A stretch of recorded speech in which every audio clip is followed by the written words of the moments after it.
I want to be clear in how I characterize this. This is mostly a protest. It is not, generally speaking, unruly, but fires have been started. Mayhem in Beverly Hills as looters storm the luxury clothing store Alexander McQueen and make off with thousands of dollars worth of goods. When conflict breaks, and it will not be like the movies. There will be no army, no police, and no National Guard to protect you. You will be on your own. If you are like everyone else and have not prepared for this day, you'll have 72 hours to find what you need before it's all gone. But remember, it will be you and everybody else. Right before the 72-hour timer starts, you will notice that garbage is piling up in some streets. Shelves in the stores are not being restocked and lines are starting to form in the gas stations. No one is sure what will spark the next civil war, but everyone can feel it coming. The crisis may start on the border. It may start when we are imprisoned in our homes again, or even because of another violent riot. But what you should know is that all the ingredients for conflict are brewing in America right now. When hell breaks loose, it will be a race for territorial control. That means the streets of your neighborhood and the buildings with the best sniper positions, warehouses with small doors and no windows. In that moment, there will be a rift in society and you will be forced to pick a side. This is the story of how the coming civil war will unfold in your neighborhood and who will protect you. There's some kind of misunderstanding here. What? Well, you're American, okay? Okay. What kind of American are you? Citizens of America. The so-called Western forces of Texas and California have suffered a very great defeat. 3 things will determine the winner of this conflict: the ability to use weapons and sustain long periods of fighting, access to food and water, and the ability to control territory and coordinate the fighting forces. The thing that most people don't realize is which kind of American has the best chance to acquire, coordinate, and protect these elements. Ever since we were conditioned to outsource our problems to 911, citizens became lazy, especially in the big cities, where we don't even need to get out of our homes to get food. If you live in a big city, your view of the world is completely distorted. The food you eat, the energy that allows you to charge your iPhone, and even the military men who go fight wars to keep you safe, all come from these red areas on the map. They are the ones that control food production, that drive the trucks that deliver to Whole Foods and operate the power grid. In an instant, they will be able to cut off power and stop deliveries to the blue areas, forcing a surrender. The people who live in the blue areas have supported defunding the police, incentivized drug use, and voted for people who are soft on crime. These criminals will be part of this conflict, and they couldn't care less about you. They know full well what kind of person can and cannot protect themselves. They will be the ones you'll have to face in the initial 72 hours, and the ones you'll have to fight in the coming days. If you can't fight them, you will have to rely on someone else. Contrary to what you have been told by CNN, the patriots understand that mankind is flawed and should always strive to be better. They want to be left alone to work, take care of their families, and worship. The anointed socialists think that they know better, and because of their degrees, they can tell everyone else what they should do. This is the fundamental cause of polarization in America. 2 kinds of Americans are living in the same landmass. One is proud of their ancestry, with the understanding that the individual is the smallest minority, and the other is ashamed, looking to use the power of the state to impose their will on everybody else. However, when the war breaks, your ideology won't matter, because it will be a fight for supplies and combat supremacy. Criminals have several advantages over you.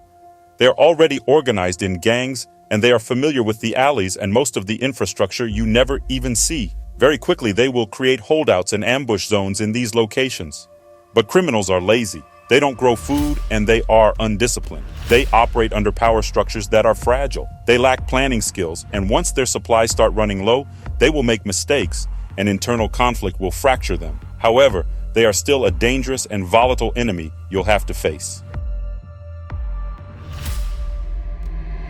In your neighborhood, the best chance to keep a semblance of order will be to create a militia. Again, unlike what CNN has told you, the concept of militias dates back to colonial times when local militias played a crucial role in the defense of their communities. The constitutional right to form militias is outlined in the Second Amendment to the United States Constitution, which states, "A well-regulated militia, being necessary to the security of a free state, the right of the people to keep and bear arms shall not be infringed." The smearing of militias has everything to do with the anointed socialists who want to wield the power of the state over you. Militias are not a formal organization like a government or military, but rather a group of individuals who voluntarily join together for collective defense. It's quite probable that there are military veterans residing in your local area, possibly affiliated with churches or veteran organizations like the Legion.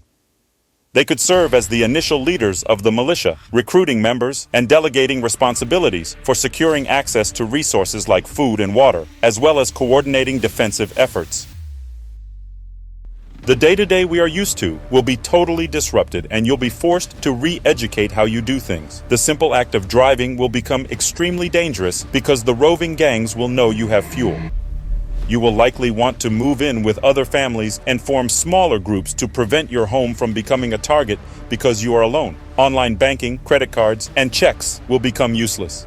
Hospitals will be early points of conflict because of all their supplies. Soon they will either be overflowing with the wounded from the fighting or will be attacked by the gangs. Either way, taking control of a hospital and having doctors in the militia are critical for the control of the neighborhood.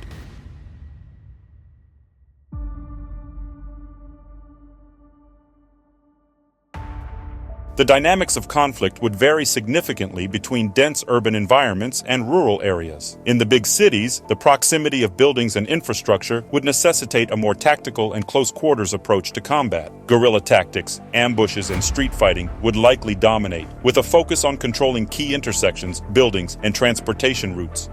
In rural areas, the terrain would offer more opportunities for concealment, evasion, and mobility. Militias operating in rural regions might employ strategies such as hit-and-run attacks, raids on supply lines, and defensive fortifications in remote areas. The vast expanses of the countryside could make it challenging for centralized authorities to exert control, potentially leading to a more decentralized and fragmented conflict. In a widespread conflict, there won't be a centralized command overseeing your neighborhood. As much as the federal and state governments scramble to organize the military, several factions will emerge in your local area, and the lines between allies and enemies will be blurred. The big cities on the east and west coasts will be the focal point of military operations, and also the most likely to see bloody conflict. The sheer number of people living in the same place fighting for limited resources will cause everyone to turn on each other, and it will be made especially more violent because of the millions of illegal aliens that have entered the country since President Biden took office. A lot of people coming in from Uzbekistan, Afghanistan, Iraq, Syria. Is there a fair bit of gang affiliation among... Always. Opposite to what you have been told, more than 3 million military-aged males from all over the planet have entered illegally into the United States. If they formed a state, it would be the 17th largest in the country. Most of these men come from failed states and ideologies opposite to those found in America. Many come from war-torn countries and most likely have fought in some kind of conflict. They are currently at the very bottom of society, having nothing and living at the margins, using scraps the federal and state governments give them. This situation is only going to get worse because during the pandemic, the federal government printed 80% of all the dollars ever printed. This is unprecedented in history and will have consequences. Unlike what you are told by the media, there is a massive financial recession coming, likely in 2024. When this happens, the people at the bottom, young men, fathers, and all who feel left behind for whatever reason, will be the ones to take action. It does not matter if this happens in America, Mexico, or Turkey. Human nature works the same anywhere. And when a civil war breaks, disenfranchised young men are the ones most prone to violence.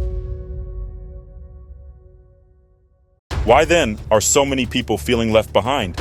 It's because they can't afford anything anymore. Housing prices are the highest in history. Inflation is eating up earnings because of all the money printing. People are seeing friends and family dying of overdose. access to decent health care at a reasonable price doesn't exist. All sides feel elections are rigged in some way, and everybody is taxed to death. Apart from the anointed socialists who are on TV and the rich men living north of Richmond, the common American who wants to be left alone is reminded every day that they are racist bigots who should have no voice in society. There truly is a difference in the kinds of Americans living in the country. Some are patriots who believe in the fundamentals of natural rights freely given by God, which no other man has the right to take. And some believe they must mold society to their whim and use the power of the state to infringe on everyone's God-given rights.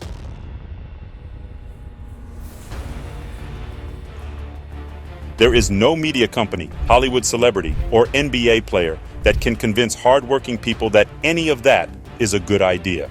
Because they live in a fishbowl and believe their worldview, they can't even comprehend how people can be opposed to their expert opinion. There is no compassion or the will to have a conversation. Only control will do, and that is what is driving everyone closer to conflict.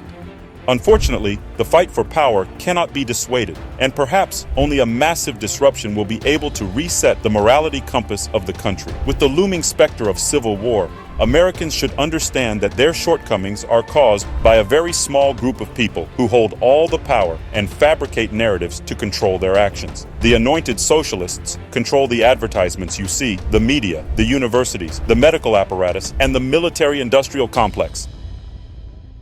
Hell, they even want to control the type of car you can buy. There will be no change until the day that hardworking people come together and raise their voices against the soft tyranny currently in place. Only by coming together and embracing our collective responsibilities can we hope to weather the storm and emerge stronger on the other side. The fate of our nation hangs in the balance, and it's up to every one of us to rise to the challenge and shape the course of history.